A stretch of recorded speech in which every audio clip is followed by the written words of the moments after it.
26/8/24 പ്രഭാതമുരളി ബാബ്ദാദ മധുബൻ. ബാബ പറയുന്നു, മധുരമായ കുട്ടികളെ, ഉയർന്നവനായ ബാബ ഉയർന്ന വ്യക്തികളായ നിങ്ങൾക്ക് അധികം പ്രയത്നം നൽകുന്നില്ല. കേവലം 2 വാക്കുകൾ ഓർമ്മിക്കൂ: അൽഫും ബേയും. ചോദ്യം: ആത്മീയ പിതാവിൻ്റെ മുഖ്യ കർത്തവ്യം ഏതാണ്? അതിൽ തന്നെയാണ് ബാബയ്ക്ക് രസം തോന്നുന്നത്. ഉത്തരം: ആത്മീയ പിതാവിൻ്റെ മുഖ്യ കർത്തവ്യമാണ് പതിതരെ പാവനമാക്കുക എന്നത്. ബാബയ്ക്ക് പാവനമാക്കുന്നതിൽ തന്നെയാണ് വളരെയധികം രസം തോന്നുന്നത്.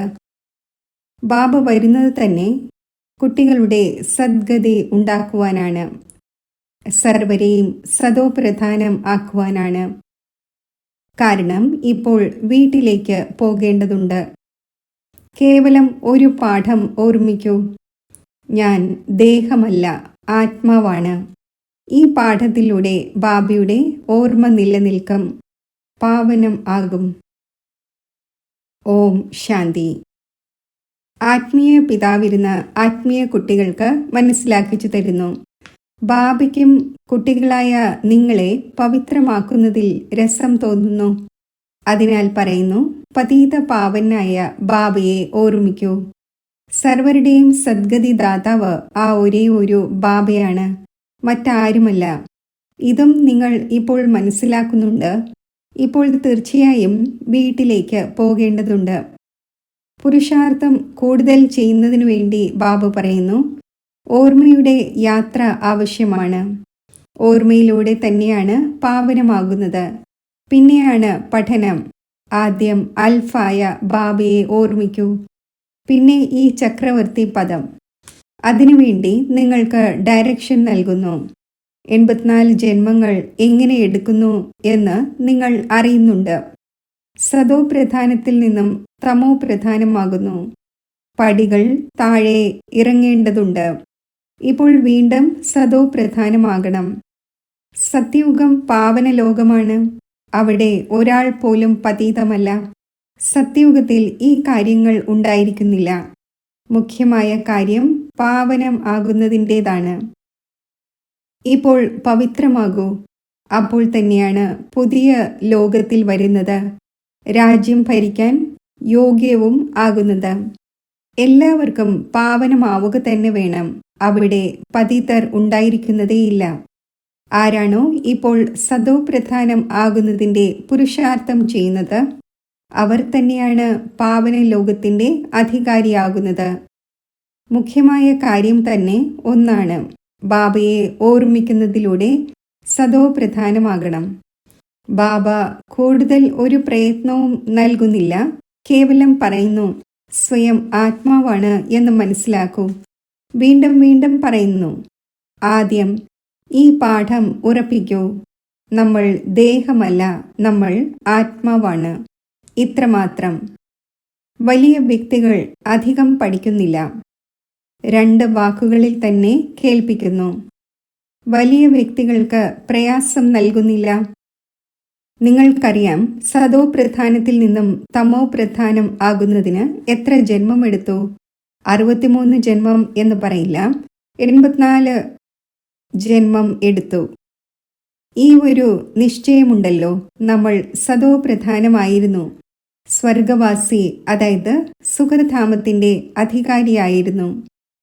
സുഖധാമം ഉണ്ടായിരുന്നു. അതിനെ തന്നെയാണ് ആദി സനാതന ദേവീ ദേവതാ ധർമ്മം എന്ന് പറയുന്നത്. അവരും മനുഷ്യരായിരുന്നു, കേവലം ദൈവിക ഗുണങ്ങൾ ഉള്ളവരായിരുന്നു. ഈ സമയത്ത് ആസുരീയ ഗുണങ്ങളുള്ള മനുഷ്യരാണ്. അസുരന്മാരുടെയും ദേവതമാരുടെയും യുദ്ധം നടന്നുവെന്നും അപ്പോൾ ദേവതമാരുടെ രാജ്യം സ്ഥാപിതമായി എന്നും ശാസ്ത്രങ്ങളിൽ എഴുതിയിരിക്കുകയാണ്. ഇത് ബാബ മനസ്സിലാക്കിച്ചു തരുന്നു. നിങ്ങൾ മുൻപ് അസുരനായിരുന്നു. ബാബ വന്ന് ബ്രാഹ്മണനാക്കി.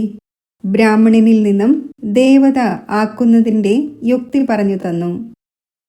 പിന്നെ അസുരന്മാരുടെയും ദേവതമാരുടെയും യുദ്ധത്തിൻ്റെ കാര്യമേ ഇല്ല. ദേവതമാരെക്കുറിച്ച് അഹിംസ പരമോ ധർമ്മം എന്ന് പറയുന്നു. ദേവത ഒരിക്കലും യുദ്ധം ചെയ്യുന്നില്ല. ഹിംസയുടെ കാര്യം ഉണ്ടാവുക സാധ്യമല്ല. സത്യയുഗത്തിൽ ദേവതാ രാജ്യത്തിൽ യുദ്ധം എവിടെ നിന്നും വന്നു? സത്യയുഗത്തിലെ ദേവത ഇവിടെ വന്ന് അസുരന്മാരുമായി യുദ്ധം ചെയ്യുമോ? അതോ അസുരന്മാർ അവിടെ ദേവതമാരുടെ അടുക്കൽ പോയി യുദ്ധം ചെയ്യുമോ? സാധ്യമേ അല്ല. ഇത് പഴയ ലോകമാണ്, അത് പുതിയ ലോകമാണ്. പിന്നെ യുദ്ധം എങ്ങനെ നടക്കും? ഭക്തിമാർഗത്തിൽ മനുഷ്യൻ എന്ത് കേൾക്കുന്നുവോ അത് സത്യം സത്യമാണ് എന്ന് പറഞ്ഞുകൊണ്ടിരിക്കുന്നു. ആരുടെയും ബുദ്ധി പ്രവർത്തിക്കുന്നില്ല, തീർത്തും കല്ലുബുദ്ധിയാണ്. കലിയുഗത്തിൽ കല്ലുബുദ്ധിയും സത്യയുഗത്തിൽ പവിഴബുദ്ധിയുമാകുന്നു.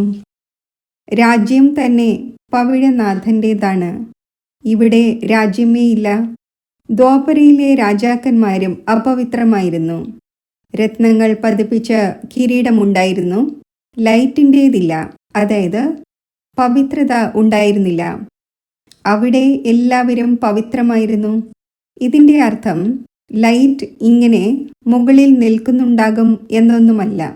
അങ്ങനെയല്ല.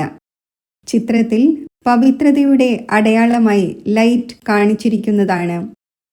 ഈ സമയത്ത് നിങ്ങളും പവിത്രമാകുന്നു. നിങ്ങളുടെ ലൈറ്റ് എവിടെ? ഇത് നിങ്ങൾ അറിയുന്നുണ്ട്. ബാബയുമായി യോഗം വെച്ച് പവിത്രമാകുന്നു. അവിടെ വികാരത്തിൻ്റെ പേരേയില്ല. വികാരി രാവണ രാജ്യം തന്നെ ഇല്ലാതായി പോകുന്നു. ഇവിടെ രാവണനെ കാണിക്കുന്നു. ഇപ്പോൾ രാവണ രാജ്യമാണ് എന്നത് തെളിയിക്കുന്നതിന് വേണ്ടി രാവണനെ ഓരോ വർഷവും കത്തിക്കുന്നു. എന്നാൽ കത്തിപ്പോകുന്നില്ല. നിങ്ങൾ അതിൻ്റെ മേൽ വിജയം നേടുന്നു. പിന്നെ ഈ രാവണൻ ഉണ്ടായിരിക്കുകയില്ല. നിങ്ങൾ അഹിംസകരാണ്.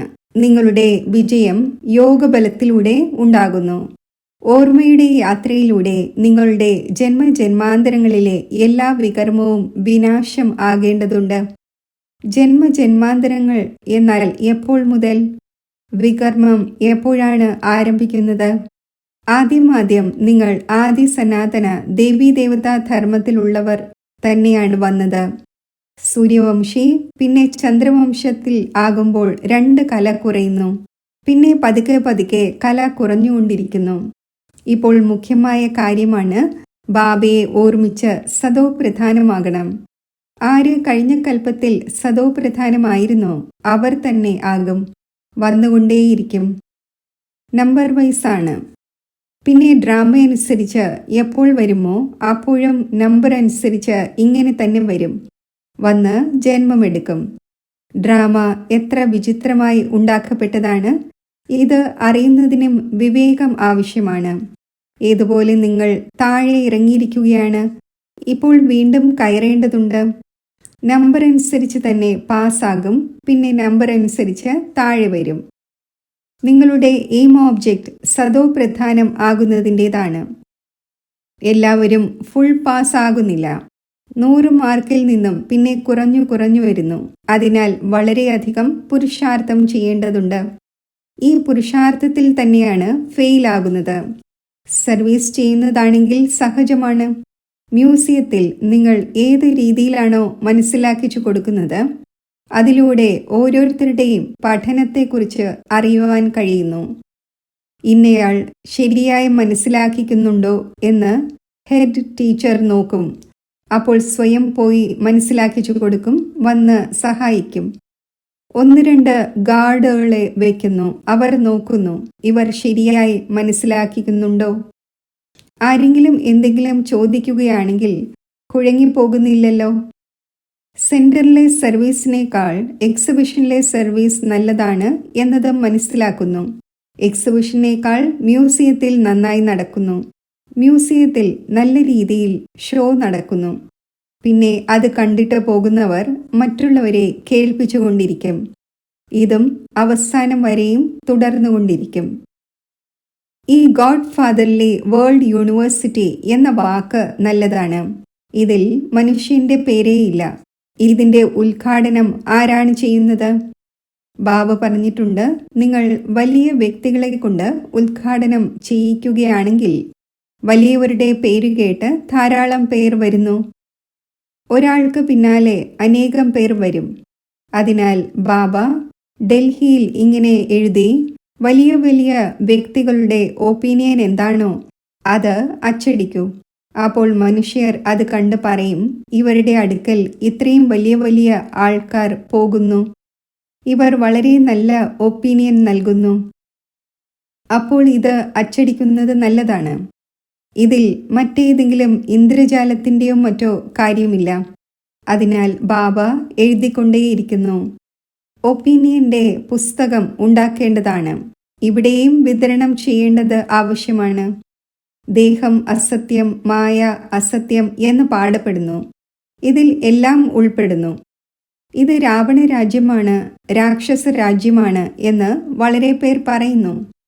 ആദ്യമായി ആരുടെ രാജ്യമാണോ അവർക്ക് ചിന്ത വരണം. പതീതരായ നമ്മളെ പാവനമാക്കൂ എന്ന് പറയുന്നു. അപ്പോൾ പതീത അവസ്ഥയിൽ എല്ലാവരും ഉൾപ്പെടുന്നു. എല്ലാവരും ഹേ പതീത പാവന എന്ന് പറയുന്നു. അപ്പോൾ തീർച്ചയായും പതീതമാണല്ലോ. നിങ്ങൾ ശരിയായ ചിത്രമാണ് ഈ ഉണ്ടാക്കിയത്. പതീത പാവനൻ പരംപിത പരമാത്മാവാണോ അതോ എല്ലാ നദികളുമാണോ? അമൃത്സറിലും കുളമുണ്ട്. ജലം മുഴുവൻ മലിനമാകുന്നു. അതിനെ അവർ അമൃതിന്റെ കുളമായി കരുതുന്നു. വലിയ വലിയ രാജാക്കന്മാർ അമൃതായി മനസ്സിലാക്കി കുളം വൃത്തിയാക്കുന്നു. അതിനാൽ പേര് വച്ചിരിക്കുന്നത് അമൃത്സർ എന്നാണ്. ഇപ്പോൾ അമൃത് എന്ന് ഗംഗയെയും പറയുന്നു. ജലം ഇത്രയും മലിനമാകുന്നു, കാര്യം ചോദിക്കുകയേ വേണ്ട. ബാബ ഈ നദികളിലും മറ്റും സ്നാനം ചെയ്തിട്ടുണ്ട്. ബ്രഹ്മ ബാബ വളരെ മലിനമായ ജലമാണുള്ളത്. പിന്നെ മണ്ണ് വാരി പൂശുന്നു. ബാബ അനുഭവിയാണല്ലോ. പഴയതും അനുഭവിയുമായ ശരീരത്തെയാണ് സ്വീകരിച്ചത്.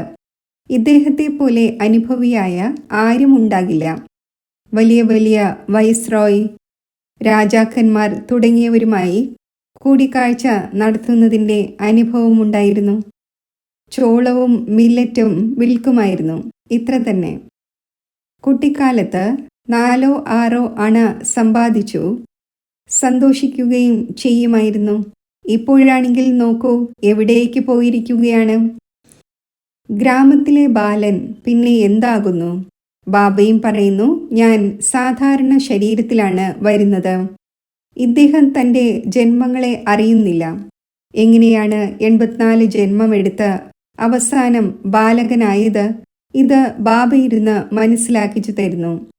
ചരിത്രം ശ്രീകൃഷ്ണൻ്റേതുമല്ല, കംസൻ്റേതുമല്ല. മൺകുടം ഉടയ്ക്കുന്നതും മറ്റും ശ്രീകൃഷ്ണന്റെ ചരിത്രമാവുക സാധ്യമല്ല. നോക്കൂ, ബാബ എത്ര സിമ്പിളായി പറഞ്ഞു തരുന്നു. മധുരമധുരമായ കുട്ടികളെ, എഴുന്നേൽക്കുമ്പോഴും ഇരിക്കുമ്പോഴും നിങ്ങൾ കേവലം എന്നെ മാത്രം ഓർമ്മിക്കൂ. ഞാൻ സർവ ആത്മാക്കളുടെയും ഉയർന്നതിലും ഉയർന്ന പിതാവാണ്. നിങ്ങൾ അറിയുന്നുണ്ട്, നമ്മളെല്ലാവരും ബ്രദേഴ്സാണ്. ആ ഒന്ന് പിതാവാണ്. നമ്മളെല്ലാ ബ്രദേഴ്സും ഒരു പിതാവിനെ ഓർമ്മിക്കുന്നു. അവരാണെങ്കിൽ ഹേ ഭഗവാൻ, ഹേ ഈശ്വരൻ എന്ന് പറയുന്നു. പക്ഷേ യാതൊന്നും അറിയുന്നില്ല. ബാബ ഇപ്പോൾ പരിചയം നൽകി. ഡ്രാമയുടെ പ്ലാൻ അനുസരിച്ച് ഇതിനെ ഗീതയുടെ യുഗം എന്ന് പറയുന്നു. കാരണം ബാബ വന്ന് ജ്ഞാനം കേൾപ്പിക്കുന്നു. അതിലൂടെ ഉയർന്നവരാകുന്നു. ആത്മാവും ശരീരം ധാരണ ചെയ്ത ശേഷമാണ് സംസാരിക്കുന്നത്. ബാബയ്ക്കും ദിവ്യ അലൗകിക കർത്തവ്യം ചെയ്യേണ്ടതുണ്ട്. അപ്പോൾ ശരീരത്തിൻ്റെ ആധാരം എടുക്കുന്നു. പകുതി കൽപ്പം മനുഷ്യർ ദുഃഖിതരാകുന്നു. അപ്പോൾ പിന്നെ വിളിക്കുന്നു. ബാബ കൽപ്പത്തിൽ ഒരേ ഒരു തവണ വരുന്നു. നിങ്ങളാണെങ്കിൽ വീണ്ടും വീണ്ടും പാർട്ട് അഭിനയിക്കുന്നു. ആദി സനാതനമായത് ദേവീ ദേവതാ ധർമ്മമാണ്. ആ ഫൗണ്ടേഷനേ ഇല്ല. അവരുടെ കേവലം ചിത്രങ്ങൾ അവശേഷിച്ചു. ബാബയും പറയുന്നു, നിങ്ങൾക്ക് ഈ ലക്ഷ്മി നാരായണൻ ആകേണ്ടതുണ്ട്. എയിം ഓബ്ജക്റ്റ് മുന്നിൽ നിൽക്കുകയാണ്. ഇതാണ് ആദി സനാതന ദേവീ ദേവതാ ധർമ്മം. പിന്നെ ഹിന്ദു ധർമ്മം ഒരു ധർമ്മമല്ല. ഹിന്ദു എന്നത് ഹിന്ദുസ്ഥാന്റെ പേരാണ്. ഇതുപോലെ സന്യാസിമാർ ബ്രഹ്മത്തെ, അതായത് വസിക്കുന്ന സ്ഥാനത്തെ ഭഗവാൻ എന്ന് പറയുന്നു. അതേപോലെ ഈ വസിക്കുന്ന സ്ഥാനത്തെ തൻ്റെ ധർമ്മമായി പറയുന്നു. ആദി സനാതനം ഹിന്ദു ധർമ്മം ആയിരുന്നില്ല. ഹിന്ദുവാണെങ്കിൽ ദേവതമാരുടെ മുന്നിൽ പോയി അവരെ നമിക്കുന്നു, മഹിമ പാടുന്നു. ആര് ദേവതയായിരുന്നുവോ അവർ തന്നെ ഹിന്ദുവായി മാറി. ധർമ്മഭ്രഷ്ടവും കർമ്മഭ്രഷ്ടവുമായി മറ്റെല്ലാ ധർമ്മവും നിലനിൽക്കുന്നു. ഈ ദേവതാധർമ്മം മാത്രം പ്രായേണ ലോപിച്ചു.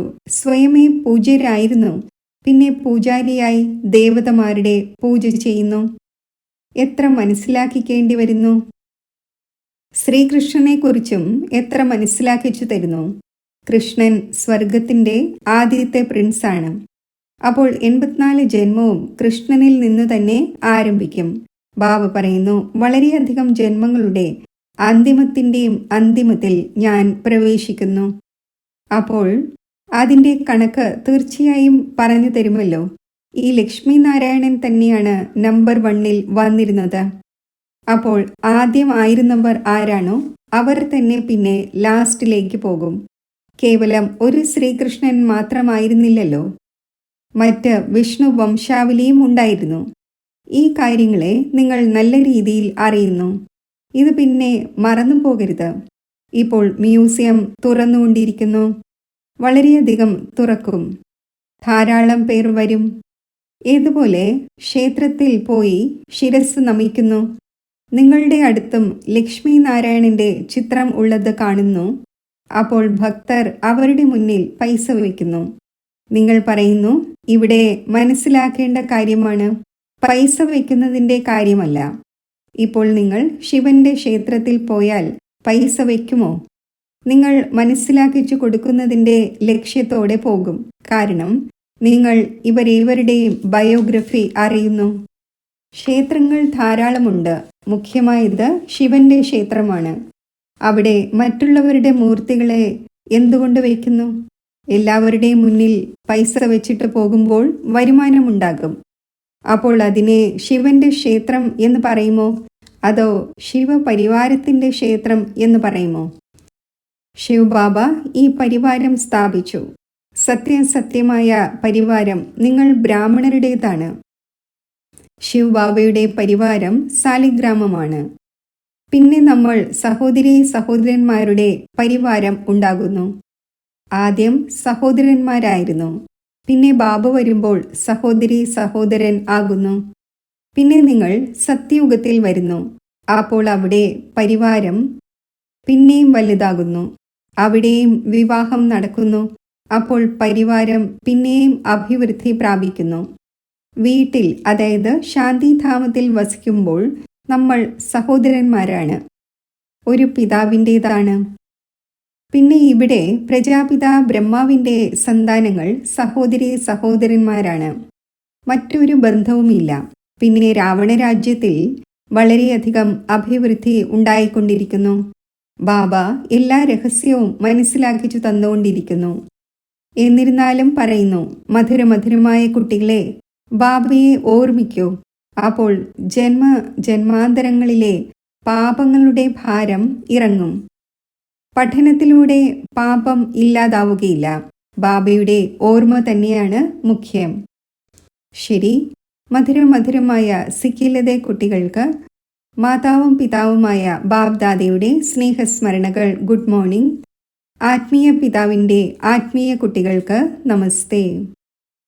ധാരണയ്ക്കുള്ള മുഖ്യസാരം: ഫുൾ മാർക്സോടെ പാസ്സാകുന്നതിനായി തൻ്റെ ബുദ്ധിയെ സദോപ്രധാനവും പവിഴവും ആക്കണം. സ്ഥൂല ബുദ്ധിയിൽ നിന്നും മഹീന ബുദ്ധിയുള്ളവരായി ഡ്രാമയുടെ വിചിത്ര രഹസ്യം മനസ്സിലാക്കണം. ഇപ്പോൾ ബാബയ്ക്ക് സമാനം ദിവ്യവും അലൗകികവുമായ കർമ്മം ചെയ്യണം. ഡബിൾ അഹിംസകരായി യോഗബലത്തിലൂടെ തൻ്റെ വികർമ്മം വിനാശമാക്കണം. വരദാനം: കർമ്മത്തിൻ്റെയും യോഗത്തിൻ്റെയും ബാലൻസിലൂടെ ബ്ലെസ്സിങ്ങിൻ്റെ അനുഭവം നേടുന്ന കർമ്മയോഗിയായി ഭവിക്കട്ടെ. കർമ്മയോഗി എന്നാൽ ഓരോ കർമ്മവും യോഗയുക്തം ആയിരിക്കുക.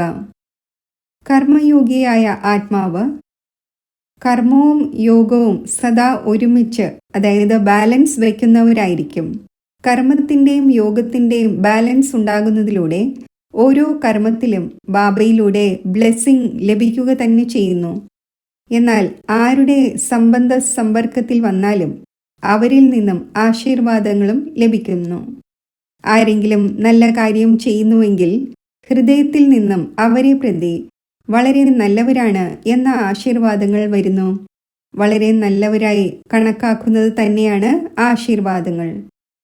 സ്ലോഗൻ: സെക്കൻഡിൽ സങ്കല്പങ്ങളെ സ്റ്റോപ്പ് ചെയ്യുന്നതിൻ്റെ അഭ്യാസം തന്നെയാണ് കർമാതീത അവസ്ഥയെ സമീപം കൊണ്ടുവരുന്നത്. ഓം ശാന്തി.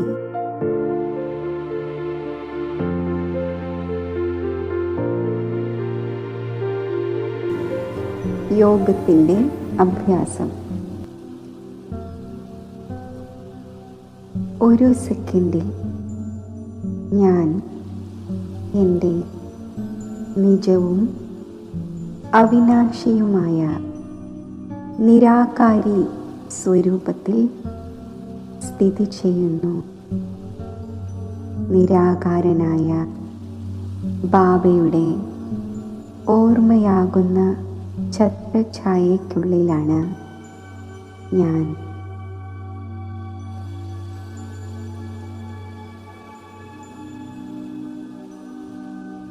ഇപ്പോൾ ഞാൻ ഒരു സെക്കൻഡിൽ എൻ്റെ പുരുഷാർത്ഥത്തിൻ്റെ അന്തിമ ലക്ഷ്യമായ അവ്യക്ത പരിസ്ഥ സ്വരൂപത്തിൽ സ്ഥിതി ചെയ്യുന്നു. ഈ സൂക്ഷ്മ ആകാരി പരിസ്ഥ സ്വരൂപത്തിൽ പരിസ്ഥകളുടെ ലോകത്തിൽ അവ്യക്ത ബാപ്ദാദയുടെ മുന്നിൽ സ്ഥിതി ചെയ്ത് ആ ലൈറ്റും മൈറ്റും സ്വീകരിച്ച് വിശ്വമംഗളാർത്ഥം വിശ്വത്തിലേക്ക് സകാശ് നൽകുന്നു.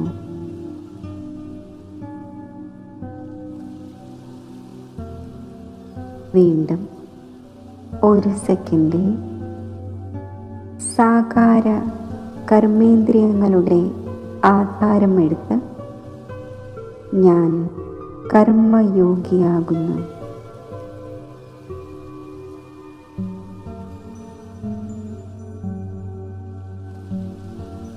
വീണ്ടും ഒരു സെക്കൻഡിൽ എൻ്റെ നിരാകാരി സ്വരൂപത്തിൽ സ്ഥിതി ചെയ്യും.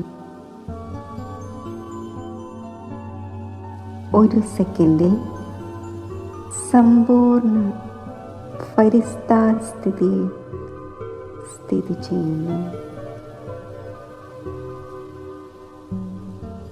ഒരു സെക്കൻഡിൽ സാകാരത്തെ കർമ്മയോഗിയായി സ്ഥിതി ചെയ്യുന്നു. ബുദ്ധിയുടെ ഈ ഡ്രിൽ എനിക്ക് എൻ്റെ സങ്കല്പശക്തിയുടെ മേൽ പൂർണ്ണ നിയന്ത്രണം നേടിത്തരുന്നു. അതിലൂടെ സഹജമായി ഏകാഗ്രതയും ഏകരസ സ്ഥിതിയും ഞാൻ പ്രാപ്തമാക്കുന്നു.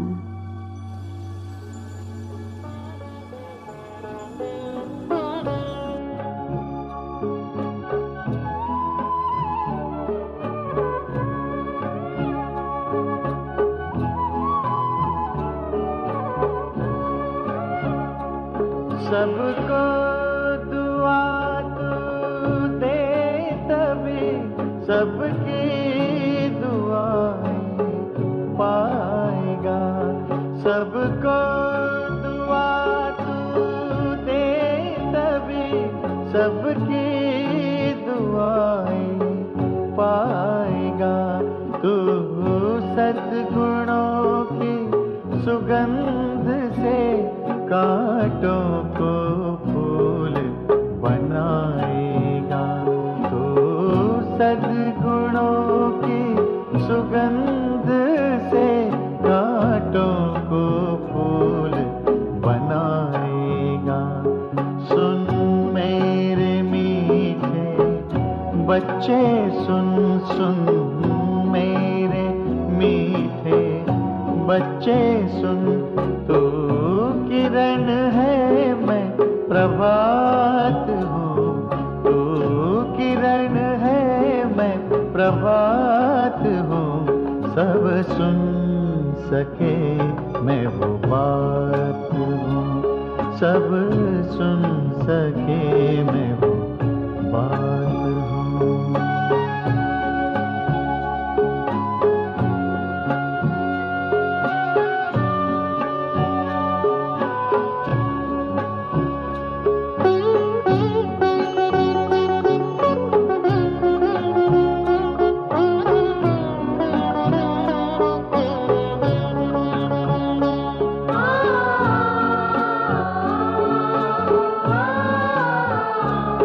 बदला कभी लेना नहीं, खुद को बदल कर दिखलाना।